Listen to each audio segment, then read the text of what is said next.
Seorang pasien positif COVID-19 di Surabaya, Jawa Timur nekat bunuh diri dengan melompat dari lantai 6 gedung rumah sakit. Pasien yang baru dirawat selama 1 hari itu diduga depresi.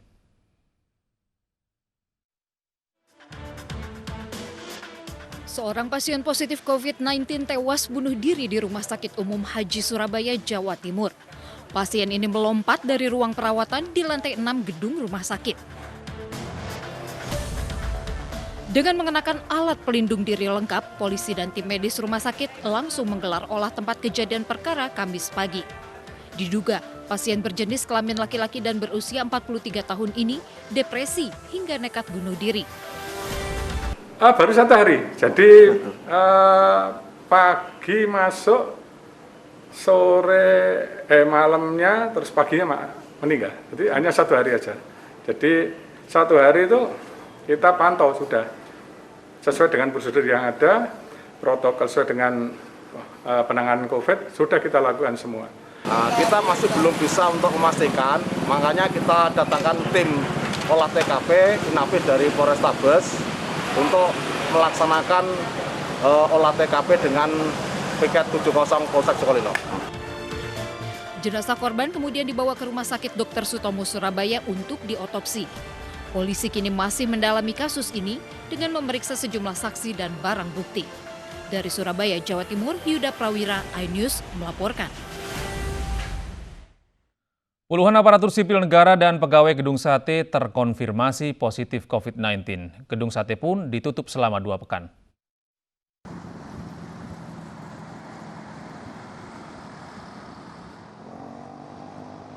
Suasana Gedung Sate tidak ramai seperti hari sebelumnya. Kantor pemerintahan Provinsi Jawa Barat ini sepi dan hanya terlihat sejumlah satuan pengamanan yang berjaga. Selain arahan para aparatur sipil negara dan pegawai lain yang work from home, tetapi Gedung Sate akan ditutup selama 14 hari ke depan atau tepatnya hingga 14 Agustus 2020. Kalau yang boleh masuk itu dari comment center, cuman itu juga dikasih identitas Pak, tanda pengenal. Jadi nggak bisa sembarangan masuk ya? Nggak orang sembarangan masuk sekarang selama 14 hari ke depan. Penutupan Gedung Sate dibenarkan adanya ASN yang positif COVID-19 oleh Ketua Harian Gugus Tugas Percepatan Penanganan COVID-19 Jawa Barat. Termasuk Bandung adalah bahwa di Gedung Sate telah ada yang terkonfirmasi positif gitu ya, sebanyak 40 orang. Dan ke-40 orang ini sebetulnya tersebar di beberapa biro gitu ya. Dan oleh karena itu kami memandang bahwa Gedung Sate selama AKB ini memang terbuka aksesnya. Jadi banyak juga pengunjung yang hadir ke sini, bahkan ada yang studi banding ke sini, sehingga belum kita dapat pastikan bahwa sumber dari penularan ini adalah dari internal atau dari eksternal. Tapi saat ini kami sedang mencari tahu itu. 40 ASN positif terpapar virus corona berdasarkan dari hasil tes PCR selama 3 hari berturut-turut. Setda Jawa Barat menggelar tes PCR sejak 26 hingga 28 Juli 2020 sebanyak 1.260 orang. Hingga saat ini petugas masih tracing kemungkinan pegawai atau ASN lainnya yang tertular virus corona. Dari Bandung, Jupita Meilana, iNews melaporkan. Pasca ditutup, gedung DPRD DKI Jakarta kembali disemprot disinfektan. Sementara itu di Medan, setelah ditutup lebih dari 3 bulan, kereta api Bandara Kuala Namu, Sumatera Utara akan kembali melayani penumpang mulai hari Sabtu.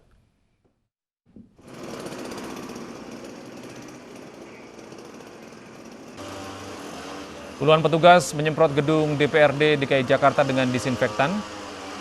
Pada Kamis pagi, ini merupakan penyemprotan kedua setelah gedung DPRD DKI resmi ditutup. Gedung DPRD DKI Jakarta ditutup sejak Rabu setelah 1 anggota DPRD DKI dan sejumlah staf dinyatakan positif COVID-19. Aktivitas di gedung DPRD DKI akan kembali normal pada hari Senin 3 Agustus 2020.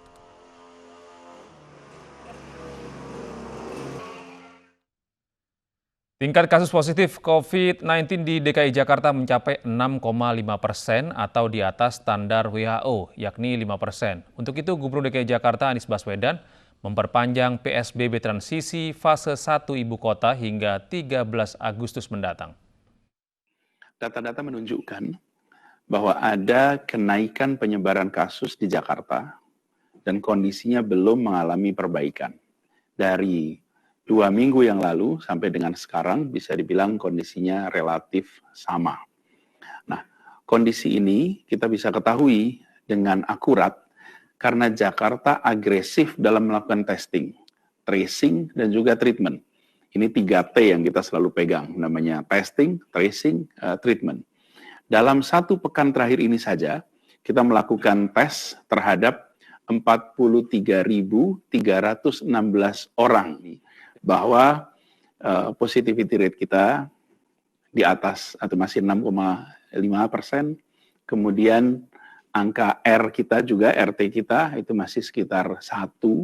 Karena itulah dengan mempertimbangkan semua kondisi, maka kita memutuskan untuk kembali memperpanjang PSBB masa transisi ini di fase pertama untuk ketiga kalinya sampai dengan tanggal 13 Agustus 2020. 2 minggu terakhir ini, klaster perkantoran menjadi salah satu tempat utama bermunculannya kasus-kasus baru. Saya ingatkan kepada semua dunia usaha dan kegiatan usaha apapun boleh berkegiatan bila separuh kapasitas. Menerapkan protokol kesehatan, kemudian menerapkan shift secara bergantian. Jadi ada jeda dalam bekerja. Pemprov DKI juga akan terus mengetatkan pengawasan kepada setiap usaha dan aktivitas publik di Jakarta ini. Kami akan umumkan secara resmi di situs kita tentang pelanggaran usaha yang terjadi dan penindakan.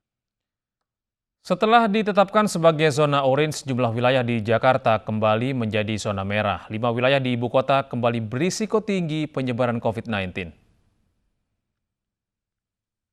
Persebaran positif COVID-19 di DKI Jakarta, Kelurahan Pademangan Barat, Pademangan Jakarta Utara, positif 274, sembuh 190, meninggal 15 orang. Sementara itu di Kelurahan Penjaringan Jakarta Utara, positif 200, sembuh 178, dan meninggal 6 orang. Di Kelurahan Sunter Agung, Tanjung Priuk, Jakarta Utara, positif 196, sembuh 173, meninggal 11 orang. Di Kelurahan Sunterjaya, Tanjung Priuk, Jakarta Utara, positif 171, sembuh 134, dan meninggal 11 orang. Sementara itu di Kelurahan Cempaka Putih Barat, Cempaka Putih, Jakarta Pusat, positif 168, sembuh 71, dan meninggal 8 orang.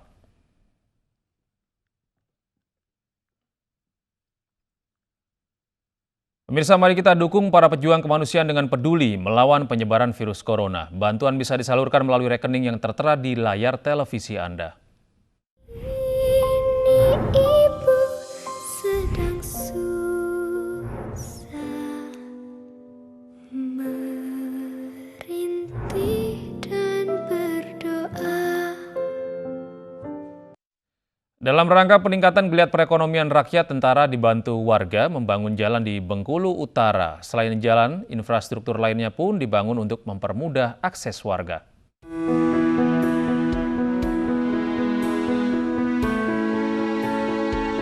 Bak sebuah jalan harapan. Ya, ini adalah salah satu proses pembukaan akses jalan yang menghubungkan Desa Karangtengah, Kecamatan Putri Hijau, dengan Desa Sukamakmur, Kecamatan Magras Sakti Sebelat. Sejumlah pasukan dari berbagai satuan, baik Batalion 144, Zipur, Zoning Al, Panrem, dan Brimob, dikerahkan untuk menyukseskan gelaran TMMD reguler 108.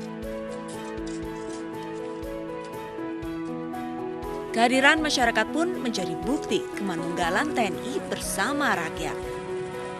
Ini maka kita tinjau di lapangan, maka ditentukanlah bahwa panjang jalan itu sepanjang 6 kilo. Nah, ini bisa memangkas waktu tempuh warga 2 desa, 2 kecamatan tersebut dari 1 jam lebih bisa menjadi 20 sampai 30 menit saja. Itu keuntungan pertama. Keuntungan kedua itu seperti tadi kita tinjau, kita lewati ada divisi 3, itu untuk bisa menjual hasil-hasil karet, baik dari perusahaan maupun dari hasil-hasil karet milik masyarakat. Dengan melalui jalan ini yang seharusnya berputar, buka jalan ini lebih cepat menuju ke tempat penjualan. Selain membuka jalan, program TMMD reguler 108 menyasar pada pembangunan sarana infrastruktur berupa pelebaran jalan, pembangunan 2 unit pos kamling, 4 jembatan plat deker, gorong-gorong dan renovasi 2 rumah ibadah. Program Trimanunggal membangun desa reguler 108 di Bengkulu Utara diyakini mampu meningkatkan geliat perekonomian masyarakat. Dari Kabupaten Bengkulu Utara, Ismail Yugo, iNews melaporkan. Di tengah pandemi COVID-19, pertumbuhan ekonomi Indonesia masih memberikan harapan lewat investasi luar negeri dalam bisnis hypermarket. Tidak hanya itu, hypermarket yang mendukung pengembangan UMKM dalam negeri pun mendapat sambutan hangat pemerintah.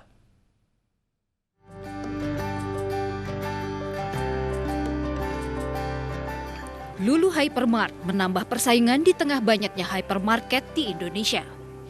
Hypermarket yang berasal dari Uni Emirat Arab ini merupakan salah satu retail terbesar yang tersebar di berbagai negara.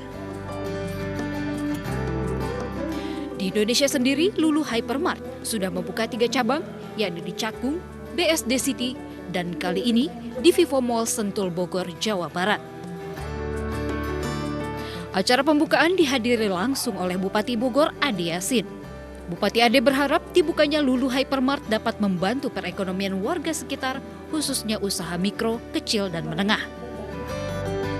Ketika mereka menghadap saya 3 hari yang lalu untuk buka, saya minta bahwa UMKM ini agar diakomodir untuk mendagangkan produknya. Dan ternyata sudah dikasih di dalam rak itu sudah ada produk UMKM. Tentunya masuk mall sebesar ini kan perlu persyaratan, dan yang memenuhi persyaratan yang bisa di-display di sini.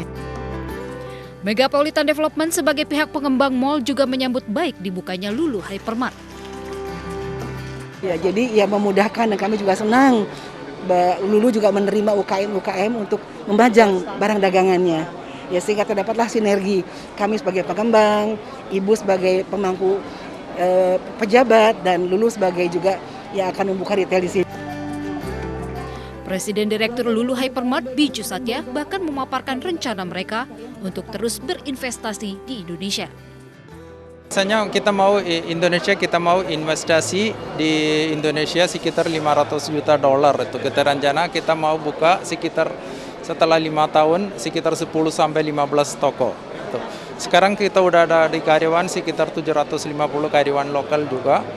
Terus kita mudah-mudahan kita mau sekitar 5 tahun hampir 5.000 karyawan kita rencana gitu tuh kita. Terus ke ekspansi ke semua provinsi juga kita rencana gitu ternyata. Meski dibuka di tengah pandemi COVID-19, Lulu Hypermart tetap optimistis akan daya beli masyarakat Indonesia. Dari Kabupaten Bogor, Jawa Barat, Putri Melati, Wildan Aulia, iNews melaporkan.